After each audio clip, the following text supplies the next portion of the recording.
존재인가? 라고 하는 그런 주제를 가지고 고린도후서를 살펴보고 있습니다.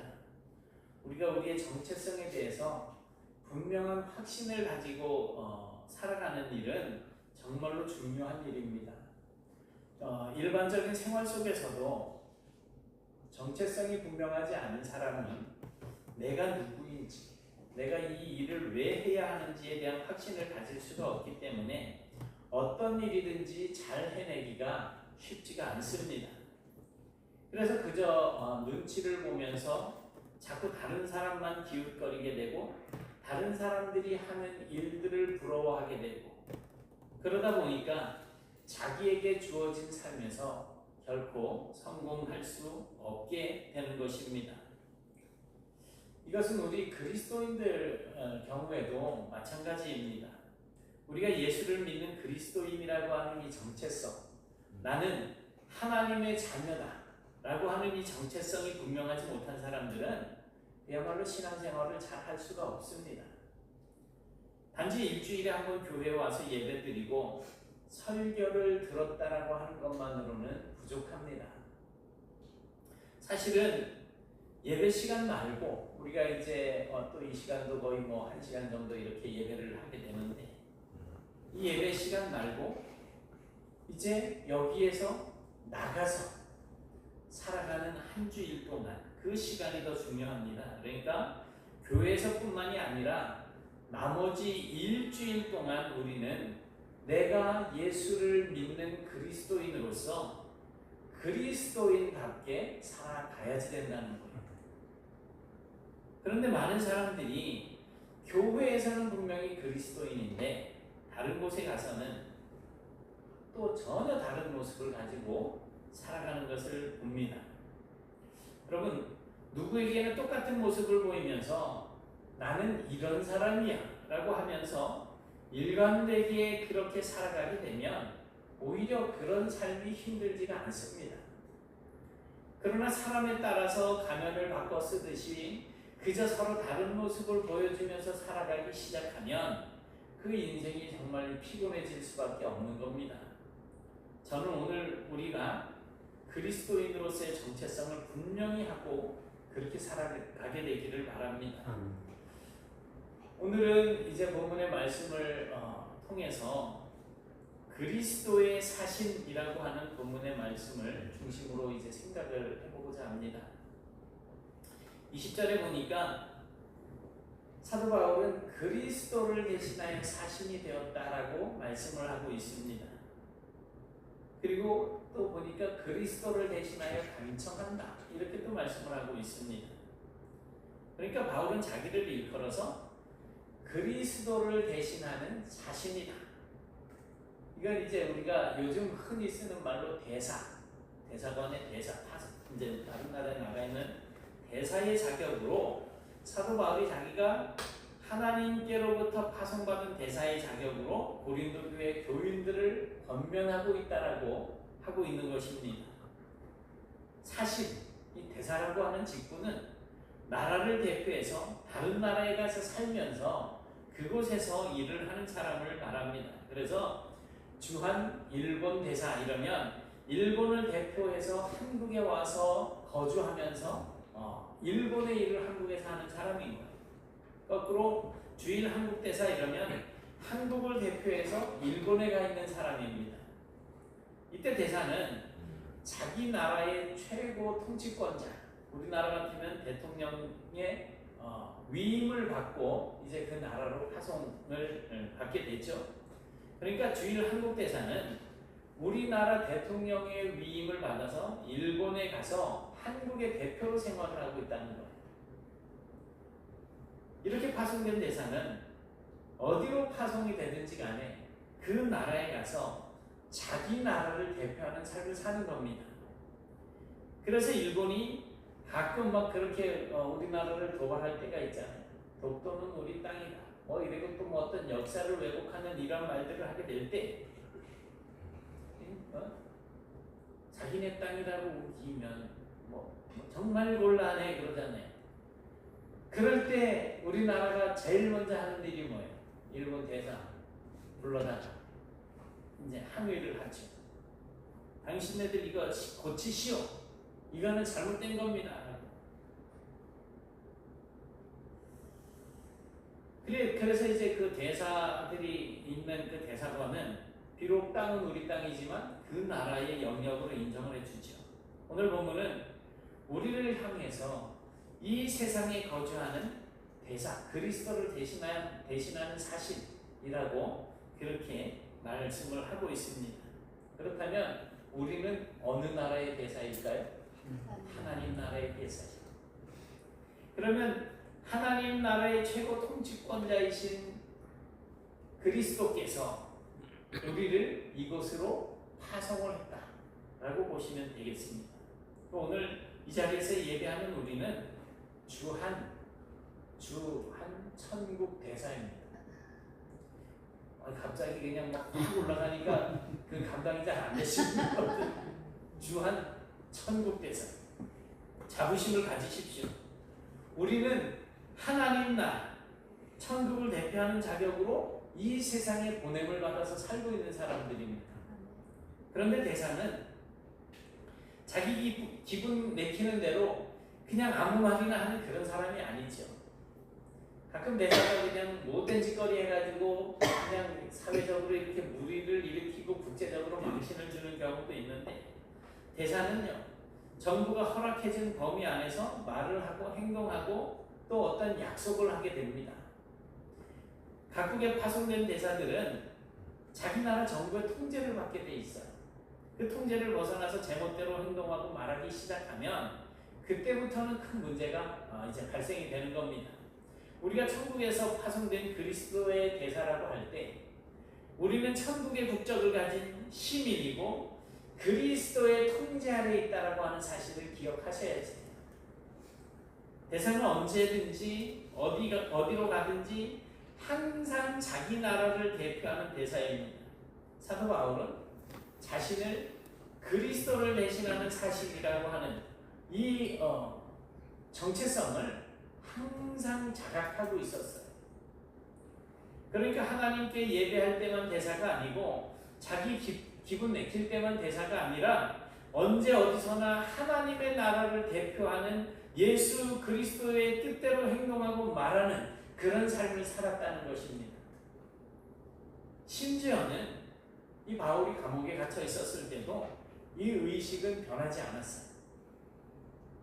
바울이 로마 감옥에 갇혀 있으면서 이제 에베소 교회에 편지를 썼는데 그 감옥 속에서 바울은 자신을 위해서 기도해 주기를 요청을 하면서 이렇게 합니다. 같이 보십니다. 시작. 또 나를 위하여 할 것은 내게 말씀을 주사 나로 열려 복음의 의미를 담대히 알리게 하옵소서 하시니 이 일을 위하여 내가 설사스의 외인 사실이 된 것은 나로 이 일을 당연히 할 말을 담대히 하게 하십니다. 아멘. 이 일을 위하여 자기가 쇠사슬에 매인 바 되었다라고 그렇게 말을 하고 있습니다. 그러니까 지금은 뭐에 감옥에 갇혀 있는 자기가 뭐라는 거예요? 쇠사슬에 매인 그리스도의 사신이라는 거예요. 지금 아무리 감옥에 갇힌 죄수가 되었다고 하더라도 자신이 그리스도의 대사라고 하는 그 정체성에는 변함이 없고 단지 쇠사슬에 매여 있는 대사가 되었을 뿐이라는 겁니다. 이처럼 바울은 감옥에 갇혀 있으면서도 그리스도의 대사로서 말하고 행동을 했습니다. 이 모습은 오늘날 우리 성도들에게 정말 큰 도전을 던져주고 있습니다. 힘들고 어려울 때 나는 마치 그리스도의 대사가 아닌 것처럼 막 그냥 산다면 이거는 좀 이제 부끄러운 그런 모습을 가지게 되는 거예요. 우리는 현실과 상황에 따라서 이렇게 보호색 이게 띄고 카멜레온입니다. 이 카멜레온처럼 얼마든지 내 정체성을 바꿀 수 있다고 생각하기 때문에 어떨 때 보면 어떤 분들은 식은죽 먹듯이 그 삶의 모습을 바꾸는 경우들이 있어요. 그래서 어제는 이렇게 말해놓고 오늘은 이렇게 말하고 그래서 너 어제는 이렇게 했잖아. 내가 언제 그랬어? 이런 식으로 이제 막 나오는 거지. 평소에는 참 점잖고 정말 착한 것 같은데 어떤 경우에는 자신의 의견과 맞지 않는다고 해가지고 발끈해서 화를 내기도 하고 어떤 경우에는 사람을 미워하기까지 하지 않습니까? 상처를 주고. 그런데 어떻게 바울은 상황이나 조건과 관계없이 자신의 정체성을 분명히 하면서도 그렇게 담대하게 살아갈 수가 있었을까요? 여기서 우리는 그 출발점으로 돌아가 볼 필요가 있을 것 같습니다. 사도 바울이 과연 어디에서 출발을 했을까? 사실 모든 일에는 그 출발점이 있잖아요. 이 네토피에도 언젠가 여기 나오죠. 1992년 4월 12일 여기 이제 출발점인 거예요. 사람이 그리스도인이 되는 것도 출발점이 있습니다. 그 날짜를 우리가 기억은 하지 못하지만 내가 그리스도를 만나서 나의 모든 죄에 대해서 고백을 하고 회개를 하고 또 하나님이 나의 하나님이 되셨다라는 그런 사실에 감격의 눈물을 흘리고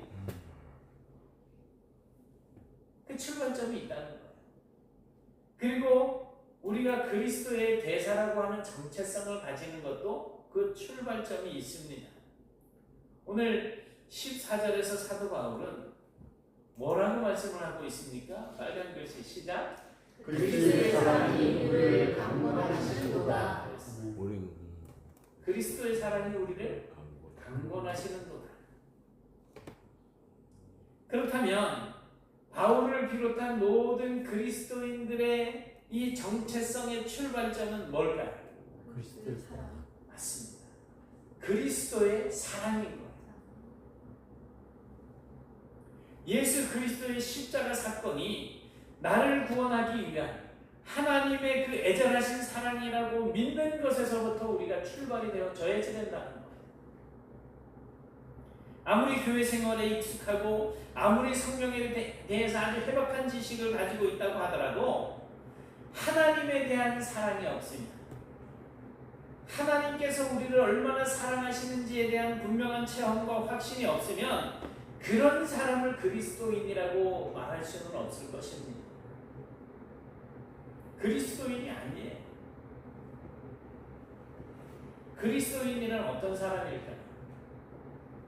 나를 대신해서 십자가에 달려 죽어주신 그 그리스도의 사랑 때문에 내가 구원을 받았다라고 고백을 하면서 이제부터 내가 그리스도를 따르기로 결정한 사람들, 그 사람들이 그리스도인 아닙니까? 그리스도인이라고 한다면 정말 내가 손해보고 정말 내가 불의와 완전히 끊어져서 내가 망할 것 같은 그런 상황이라도요. 그런 상황이 나에게 닥쳐온다고 하더라도 결코 나에게 주어진 이 그리스도인이라고 하는 정체성을 포기하지 않아야지 된다는 거예요. 오늘 여기 보면 이제 한자어를 제가 뒤에다 갖다 붙여놨는데 강권하시는도다 그랬죠. 이 강권이라는 말을 문자적으로 이렇게 생각을 해보면 뭐라고 이야기할 수 있을까요? 강권하다, 강제로 권하다, 뭐 이렇게 생각해 볼 수가 있잖아요. 억지로 권한다는 뜻이 되니까 많은 사람들이 이 말을 오해를 하는 거예요. 그리고 이 말 뜻처럼 누구든지 억지로 시키는 일을 좋아하는 사람들은 없습니다.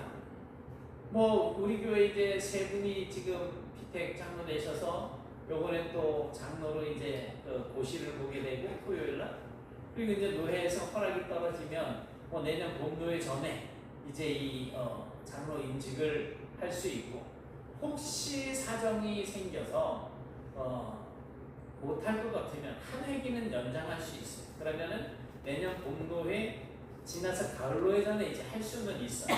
이거는 이제 특별한 경우가 되겠고 그런데 장로 이렇게 아니 전 못하겠습니다 이런데 해요!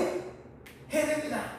막 이런 식으로 하면 부담 팍팍 안겨주고 그렇게 해야지 된다고 하면 기쁜 마음으로 할 분이 누가 있겠어요. 그래서 모든 부분에 대해서 이 강권이라고 하는 말을 잘못 적용시키시면 이 강건이라고 하는 똑같은 말이 사도행전 18장 5절에 기록이 되어 있습니다. 같이 보실게요. 시작. 실로와 내가 마게도냐로부터 내려오매 바울이 하나님의 말씀에 붙잡혀 유대인들에게 예수는 그리스도라 밝히 증언하니. 네. 여기 바울이 하나님의 말씀에 붙잡혀 유대인들에게 예수는 그리스도라 밝히 증언했다 라고 이렇게 되어 있는데, 여기서 하나님의 말씀에 붙잡혀라고 하는 이 말이 오늘 본문에 강권한다라고 하는 말과 같은 말이에요. 그래서 이 붙잡혀 있다라고 하는 이 말은 어떤 거예요? 사방으로 둘러싸여 있다라고 하는 뜻이 됩니다. 그래서 그리스도의 사랑이 강권한다라고 하는 이 말은 이 붙잡혀 있다라고 하는 이 말처럼 번역을 하게 되면 어떻게 될까요? 그리스도의 사랑에 완전히 둘러싸여 있다라고 보시면 되겠어요. 그러니까 그리스도의 사랑이 완전히 둘러싸여 있는 상태, 하나님의 말씀에 붙잡혀 있다라고 하는 이 말은 하나님의 말씀으로 완전히 둘러싸여 있는 상태라는 거예요. 하나님의 사랑과 은혜를 맛보아서 아는 사람들은 그 속에 푹 잠기게 됩니다. 말씀을 달게 읽기 시작하는 사람들은 말씀에 빠져가지고 다른 일이 막 그냥 시간이 너무 아까워서 얼른 후다닥 하고 말씀 보고 싶어하는 이런 경우들도 얼마나 많은지 몰라요. 그 하나님의 사랑을 따라서 인도함을 받게 되는 거예요. 그러니 그리스도의 사랑이 나를 강권한다라고 할 때 내가 어쩔 수 없이 강제로 권하니 내가 어쩔 수 없이 이 사명을 감당하는 거야, 그게 아니고 말씀이 확 사로잡혀 있으니까 내가 이걸 안 하면 안 되는 거야. 그걸 이야기하는 거야. 이처럼 좋은 말이 어디 있겠습니까? 그리스도의 사랑이 날마다 여러분들을 강권하시게 되기를 축원합니다. 아멘. 그리스도의 사랑에 온전히 둘러싸여 살게 되시길 축원합니다. 아멘. 계속해서 사도 바울은 15절에서 이렇게 말을 합니다. 그가 모든 사람을 대신하여 죽으심은 살아있는 자들로 하여금 다시는 그들 자신을 위하여 살지 않고 오직 그들을 대신하여 죽었다가 다시 살아나신 이를 위하여 살게 하려 하십니다. 그리스도의 사랑을 아는 사람, 하나님의 사랑과 은혜를 맛보아서 아는 사람은 더 이상 자기 자신을 위해서 살지 않습니다. 나 대신 죽었다가 다시 사신 그리스도를 위해서 살게 됩니다. 강권한다라고 하는 이 말이 연장되어지는 모습으로 보여지는 거예요. 여러분, 헌신은 어떤 사람이 헌신을 합니까? 뭘 가지고 있는 사람이 헌신을 할까요? 부모가 자식을 위해서 헌신을 해요. 뭐가 있어서? 사랑이 있어서. 교회에서 내가 참 여러 가지 모양으로 헌신을 해요. 뭐가 있어서? 사랑이 있어서. 사랑의 헌신을 낳는 거예요. 정말 누군가 죽도록 사랑한다면 내가 사랑하는 그 사람을 위해서라면 나는 무엇이든지 할 수 있을 거예요. 사랑하는 그 사람을 위해서 하는 희생과 수고와 봉사는 하나도 힘들지 않습니다. 정말 죽을 똥 살 똥 억지로 하는 것 같아도 그 일이 즐거운 거예요. 왜? 사랑하기 때문에.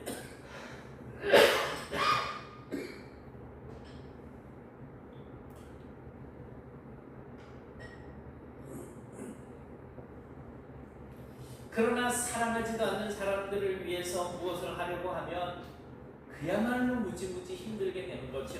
짜증납니다. 재미도 없습니다. 아무리 좋은 걸 시켜도 사랑하지 않는 사람을 위해서 한다라고 하면은 흥미를 잃어버리게 되는 거예요.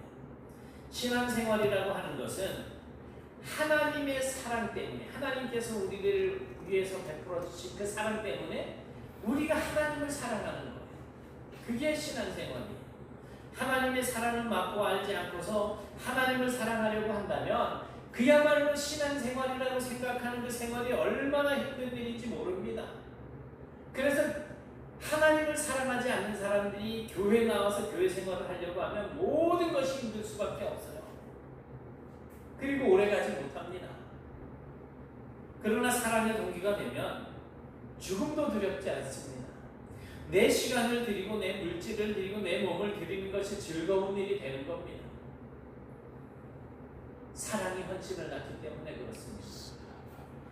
여러분, 이것이 우리 그리스도인들의 정체성의 출발입니다. 이게 되어 있지 않은데 아무리 이렇게 해라 저렇게 해라 아무리 말 시켜도 소용이 없는 거예요. 제가 이 자리에서 여러분은 그리스도의 대사입니다라고 아무리 많이 외치고 소리를 질러도 여러분들이 하나님을 사랑하는 마음이 없다면 그냥 쇠기의 경일기죠. 모든 것이 부담스럽기만 할 것입니다. 아이고 저 사람 또 나를 치네. 저 사람 또 헌금하라 그러네. 저 사람 또 뭐 나 일 시키려고 그러네. 부담이 되는 거예요. 오늘날 많은 교인들이 부담을 가지지 않고 신앙생활을 하려고 합니다. 그러다 보니까 작은 교회보다는 큰 교회를 찾아가게 돼 있어요. 왜 그렇습니까? 그리스도의 사랑을 모르기 때문입니다. 그리스도의 사랑. 하나님이 나를 사랑하셔서 나를 구원하시기 위해서 십자가에서 살을 찢기시고 피를 쏟으셨다라고 하는 그 사실을 내가 체험하지도 못하고 또 믿지도 못하기 때문에 그런 거죠. 그리스도의 사랑이 강건하지 않으니까, 그리스도의 사랑이 나를 감싸 안고 있지 않으니까, 그리스도의 사랑에 내가 푹 빠져 있지 않으니까 그리스도의 인도함을 받지 못하는 겁니다. 그러다 보니 여전히 내 인생의 주인은 나일 뿐입니다. 그런 사람들은 천국 대사라고 하는 이 정체성이 얼마나 귀한 것인지를 모를 뿐입니다. 하나님의 사랑을 아는 사람만이 그리스도 안에서 우리 인생의 목적을 발견할 수 있어요. 하나님의 사랑을 맛본 사람만이 그리스도 안에서 우리 인생에 있어서 가장 좋은 것이 무엇인지를 발견하게 되는 겁니다. 이 그리스도의 사랑이 여러분에게 있습니까? 이 그리스도의 사랑이 여러분의 출발점이 되고 있습니까? 우리가 그리스도의 사랑으로 말미암아 그리스도의 대사가 되고 나면 가장 먼저 나타나는 변화가 있습니다. 그것은요, 사람 보는 눈이 달라진다는 것입니다. 바울은 오늘 본문 16절에서 같이 보십니다. 시작. 그러므로 우리가 이제부터 어떤 사람도 육신을 따라 알지 아니하노라. 비록 우리가 그리스도도 육신을 따라 알았으나 이제부터는 그같이 알지 아니하노라 라고 말합니다. 육신을 따라 알지 않겠다라는 것. 이전에는 내가 육신을 따라 알았지만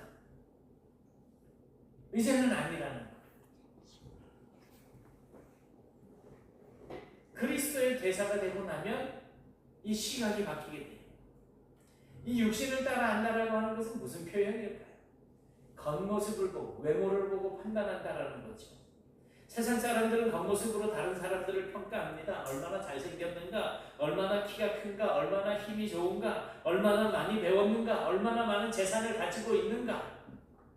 그런 것들로 그 사람들의 가치를 저울질을 해요. 그게 세상 사람들이에요. 바울도 과거에는 그랬다고 합니다. 육체대로 사람을 알았습니다. 예수님에 대해서도 육체대로 판단을 했다고 합니다. 그래서 예수 믿는 사람들을 핍박하기까지 했습니다. 그러나 이제부터는 아무도 육체대로 알지 않기로 했다라고 말을 합니다. 왜냐하면 예수님을 만나고 난 후에 그를 향한 그리스도의 사랑이 어떤 것인지를 깨닫고 난 후에 그동안 바울의 눈을 가리고 있었던 비늘이 벗겨졌기 때문입니다. 다메섹 도상에서 예수를 만난 바울이 강렬한 빛 때문에 눈이 멀었어요. 그리고 아나니아를 통해서 그가 안수기도를 받았을 때 비늘이 벗겨졌어요. 사람이 바뀐 거예요. 보는 게 달라졌어요. 사람들이 다르게 보였습니다. 내가 주님의 사랑으로 말미암아 구원을 받고 오니까 그들 또한 주님의 사랑을 받고 있는 고귀한 존재라고 하는 사실들을 알게 되었습니다.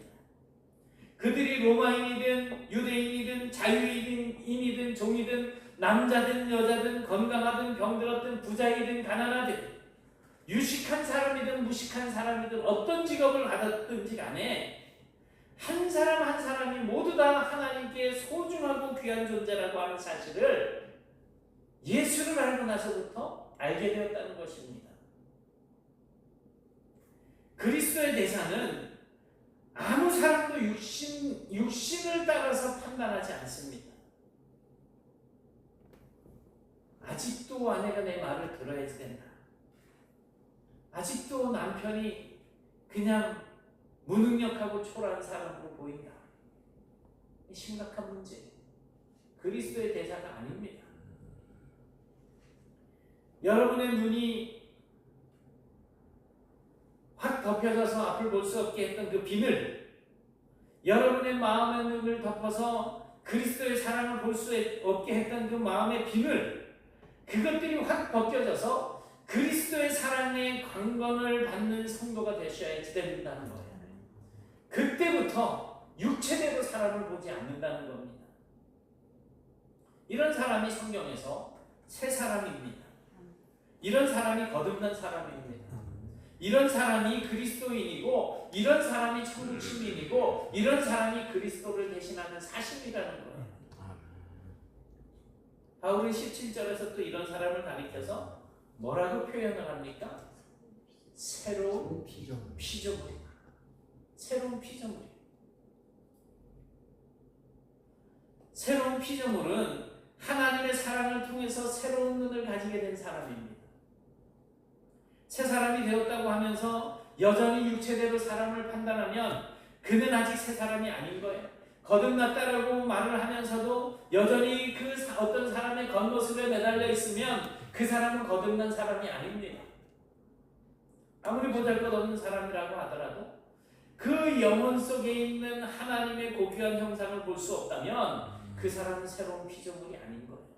우리 인간은 하나님의 형상을 따라 지음을 받았다 그러잖아요. 그렇다면 우리를 보면서 하나님을 볼 수 있어야지 되겠는데, 저 사람을 보면서 원수를 보고 마귀를 보는 것 같은 그런 눈을 내가 가지고 있다면 어떻게 우리가 새로운 피조물이 될 수가 있겠어요? 이전 것이 지나가야 됩니다. 옛날 사고방식이 폐기되어져야지 됩니다. 우리의 눈에서 그 앞을 보지 못하게 하던 사울에게서 벗겨졌던 그 비늘 같은 것이 완전히 벗겨져야 됩니다. 그렇게 새로운 피조물이 되어져야 우리는 이 세상 속에서도 예수 그리스도의 대사로서의 삶을 살아갈 수가 있는 것입니다. 이같이 새로운 피조물이 된 우리 그리스도인들에게 주님은 그리스도를 대신하는 대사의 직분을 맡기십니다. 18절을 보니까 대사로서 우리가 해야 할 가장 중요한 일에 대해서 바울은 이렇게 말합니다. 모든 것이 하나님께로서 났으며 그가 그리스도로 말미암아 우리를 자기와 화목하게 하시고 우리에게 화목하게 하는 직분을 주셨으니, 그리스도의 대사가 가지고 있는 아주 중요한 일은 뭐예요? 화목하게 하는 거예요. 화목하게 하는 거예요. 교회 안에 화목을 이루어야지 돼요. 가정에 화목을 이루어야지 되는 거예요. 친구들과 화목을 이루어야지 되는 거예요. 그게 그리스도의 대사가 해야 할 일이라는 거예요. 화목하게 하는 직분, 화해시키는 직분, 하나님과 우리 사이에 화목하게 하신 그 직분을 감당하신 그리스도의 사심이에요. 그러면 우리가 그 일을 해야지 되는 거죠. 이것이 그리스도의 파송을 받은 천국 대사로서의 우리가 해야 할 가장 중요한 일입니다. 그러면 누구와 화목하게 해야지 된다는 거예요? 20절에 보니까 누구와 화목해야지 된다는 거예요? 하나님과 화목하라. 그리스도를 대신하여 사신이 되어 간청하노니 너희는 하나님과 화목하라. 세상 사람들이 하나님의 화해를 받아들이도록 하는 것, 바로 그것이 천국 대사들이 맡은 임무입니다. 하나님을 믿지 않는 사람, 예수를 영접하지 않는 사람, 오히려 하나님을 대적하는 사람들에게 하나님께서 내밀어 주신 그 화해의 손을 잡을 수 있도록 돕는 일들을 하는 것이 우리가 해야 할 일이라는 거예요. 사실 하나님이 먼저 화해의 손을 내미실 이유는 없잖아요. 왜? 죄는 인간이 지었으니까. 죄에 대해서 그냥 심판하시면 됩니다. 그것에 대해서 누구도 뭐라 할 존재가 없습니다. 그런데 하나님께서는 그렇게 하지 않으시고 화해의 손을 내밀기로 하셨습니다. 그래서 독생하시는 아들 예수 그리스도를 이 땅에 보내셔서 세상 죄를 지고 가는 하나님의 어린 양으로 삼으신 것입니다. 그래서 누구든지 그 예수님을 믿기만 하면 구원을 얻고 영생을 누릴 수 있도록 해주신 것입니다. 그게 하나님의 사랑이에요. 왜 그렇게 하셨다고요? 하나님께서 우리를 사랑하셨기 때문에, 사랑 때문입니다. 요한복음 3장 16절에 나오잖아요. 시작. 하나님이 세상을 이처럼 사랑하사 독생자를 주셨으니 이는 그를 믿는 자마다 멸망하지 않고 영생을 얻게 하려 하심이라. 아멘. 하나님이 세상을 이처럼 사랑하사, 이 세상에 자기 이름 한번 넣어보실까요? 하나님이 생년이를 이처럼 사랑하사, 이처럼은 얼마만큼이라는 것? 독생자를 주실 만큼 사랑하셨다는 거예요. 그 사랑 때문에 하나님으로서의 자존심을 꺾으시고 낮아지시면서까지 화해의 손을 우리에게 내밀어 주신 거예요. 사랑 때문에. 우리는 그럴 때 뭐라고 이야기해요? 고노모 사랑 때문에. 그 사랑 때문에 그런 거예요. 우리 인간들이 할 일은 단지 하나님께서 내미신 그 손을 잡기만 하면 됩니다. 율법을 지키라는 것도 아니고 재산을 몽땅 바치라는 것도 아닙니다.